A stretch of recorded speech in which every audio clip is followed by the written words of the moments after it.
This is the daily Forex report for July 4th. We are looking at the U.S.-Japanese yen pair to start off with. This pair did close higher on Friday, did create an inside bar, so we're going to look for the breakout. We are looking for it to continue moving to the downside with a bias that is down. Look for it to potentially go as high as 88.70 and possibly as low as 86.77. Look for some resistance around 88.25 and look for some support around 86.95. Okay, now the Euro USD pair, this particular pair closed higher on Friday, did break previous session's high. We are looking for this to continue to the upside. Look for it to move as high and hit resistance around 126.25 and look for some support around 124.15. And the pound US dollar pair, it moved higher on Friday, closed higher. We are looking for the trend overall to be up, still looking for it to move up to and hit resistance at 152.50 and hit some support around 151.25. And last but not least, we have the US Swiss. This particular pair created an inside bar, so we're going to look for the breakout as well. It did close up. Overall, the trend is definitely to the downside. Look for it to potentially move as high as 107.59, possibly as low as 105.24. Look for some resistance around 106.99 and look for some support around 10550. Now, as far as news announcement goes, we don't really have any significant news announcements being released tomorrow. Basically, we have the 4th of July for the U.S. citizens today on the 4th. Tomorrow is a holiday for a lot of the U.S. Going to be fairly light volume going into tomorrow's session. No real news announcements. Now, what am I looking for? Got a lot of stuff to look at. We have an inside bar here, so we're going to look for the breakout to the upside and to the downside as far as that goes. Let me show you what we're looking for towards the upside. We got this previous area of resistance that we need to be concerned with, but then it kind of opens up a little bit and moves up a little bit higher before we really hit some areas of strong resistance.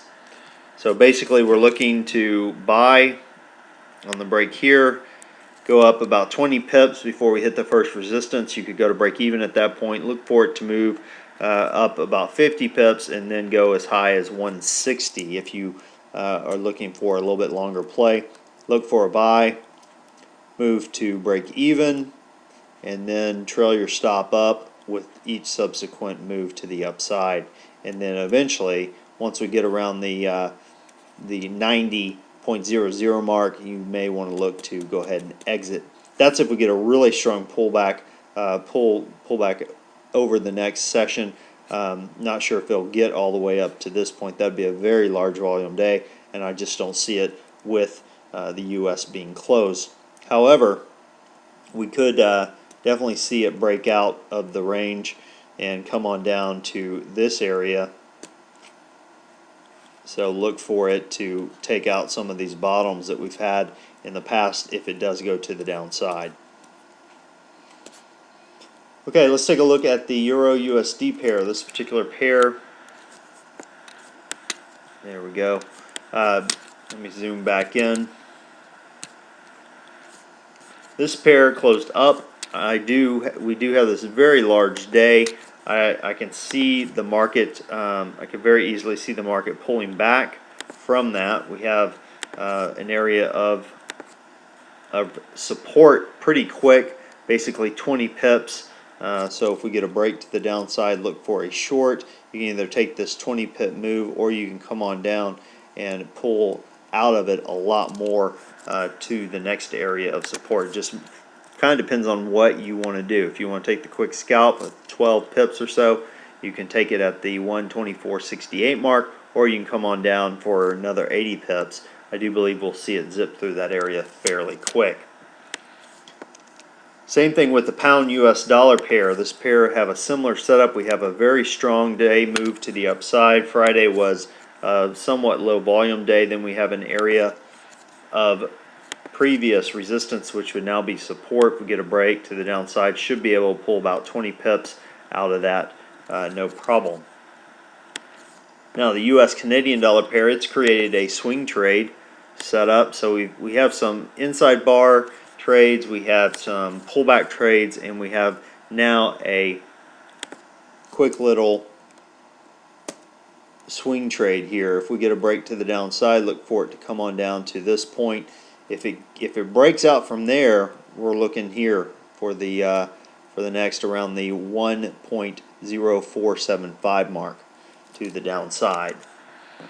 Same thing with the Australian US dollar pair. This particular pair, we have a swing trade set up as well.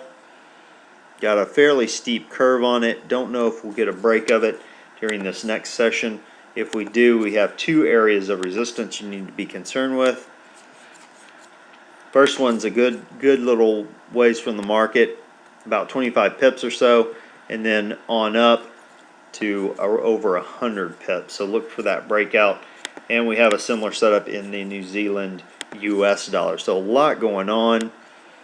This one I like a little bit better because the market has to prove itself to the upside before it really gets going. The only issue with that is that the area of resistance is a little bit closer, so you need to be aware of that. Grabbing about 15 pips out of that, or letting it run up to about 45 pips. So got a lot of options as far as trades. You can either scalp them all and just look for the quick little pip move, or look for the little bit longer term going to break even. I always advise going to break even. And we have the swing trade set up there once again. Well, that about does it for today. Until next time, this is Jason Fielder. Good trading.